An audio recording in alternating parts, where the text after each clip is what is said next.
Hello ನಮಸ್ಕಾರ, ನೀವು ನೋಡ್ತಾ ಇದ್ದೀರಾ ಇಂಡಿಯಾ ಫಸ್ಟ್. ನಾನು ರಕ್ಷತ್ ಶೆಟ್ಟಿ. ಈಗ ಹೆಡ್ಲೈನ್ಸ್. ಇವತ್ತು ಧರ್ಮಸ್ಥಳ ಕಲಾಪವನ್ನು ಆಪೋಷಣ ಪಡೆಯಿತು. ಸದನಕ್ಕೆ ಉತ್ತರ ಕೊಟ್ಟ ಪರಮೇಶ್ವರ್ ಇಡೀ ಬೆಳವಣಿಗೆಯನ್ನು ಒಪ್ಪಿಸಿ FSL ವರದಿ ಬರೋ ತನಕ ತನಿಖೆಗೆ ವಿರಾಮ ಅಂತ ಘೋಷಿಸಿದ್ರು. ಆದರೆ ಈ ವಿವರಣೆ ಒಪ್ಪದ ಬಿಜೆಪಿ ಷಡ್ಯಂತ್ರದ ಸೂತ್ರಧಾರ ಯಾರು ಅಂತ ಪಟ್ಟು ಹಿಡಿದು ಕೋಲಾಹಲ ಸೃಷ್ಟಿಸಿತು.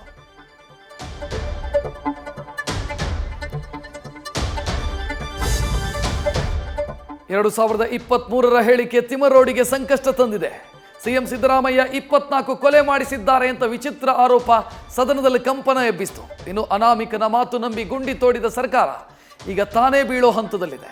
ಅತ್ತ ಆನೆ ಮಾವುತನ ಕೇಸು ಎದ್ದು ಕೂತಿದೆ.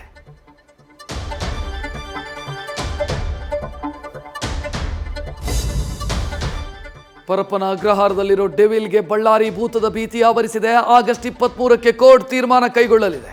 ಇನ್ನು ಬೈಕ್ ಮೇಲೆ ಸ್ಟಿಕ್ಕರ್ ಅಂಟಿಸಿ ಡಿಫ್ಯಾನ್ಸ್ ಹೇಟರ್ಸ್ಗೆ ಟಕ್ಕರ್ ಕೊಡ್ತಾ ಇದ್ರೆ comment section Swachh Bharat continue ಆಗಿದ್ದು, ರಮ್ಯಾ ಕೇಸ್ನಲ್ಲಿ ಮತ್ತಿಬ್ಬರು ಕೇಡಿಗಳು ಸೆರೆಯಾಗಿದ್ದಾರೆ. ಶ್ರಾವಣದಲ್ಲಿ ವರುಣ ಸಮರಕ್ಕೆ ನಿಂತೋ ಏನೋ, ಶಾರದೀಯ ತವರಿಗೆ ತುಂಗೆಯ ದಿಗ್ಬಂಧನ ಬಿದ್ದಿದೆ. ಮೂಡಿಗೆರೆಯ ಸೀಮೆ ರಸ್ತೆಗಳು ಕುಂಟಾಬಿಲ್ಲೆ ಸ್ಪಾಟ್ ಆಗಿದೆ. ಶಿವಮೊಗ್ಗದಲ್ಲಿ ಭದ್ರಾ ರೌದ್ರಾವತಾರ ತಾಳಿದೆ. ಕಾವೇರಿಯ ಸಂಭ್ರಮಕ್ಕೆ KRS ಭರ್ತಿಯಾಗಿದೆ. ಅತ್ತ ಔರಾದ್ನಲ್ಲಿ ಒಡೆದ ಕೆರೆಯಲ್ಲಿ 40 ಎಮ್ಮೆಗಳು ಕೊಚ್ಚಿ ಹೋಗಿದೆ. ಶತ್ರುವಿನ ಶತ್ರು ಮಿತ್ರ, ಸುಂಕಾಸ್ತ್ರ ಪ್ರಯೋಗಿಸ್ತಾ ಇರೋ ಅಮೆರಿಕ ವಿರುದ್ಧ ನೆರೆಯಲ್ಲಿ ಹೊಸ ಸಂಬಂಧ ಜನ್ಮ ತಾಳಿದೆ. ಗ್ಲೋಬಲ್ ಪಾಲಿಟಿಕ್ಸ್ ಅನ್ನೇ ಅಚ್ಚರಿಗೆ ಕೆಡವಿದ ಚೀನಾ ಭಾರತದ ಜೊತೆ ಸ್ನೇಹ ಹಸ್ತ ಚಾಚಿದೆ. ದಿಲ್ಲಿಗೆ ಬಂದ China foreign minister Wang Yi ವಿಶ್ವಾಸ ವೃದ್ಧಿಗೆ ಹೆಜ್ಜೆ ಇರಿಸಿದ್ದಾರೆ.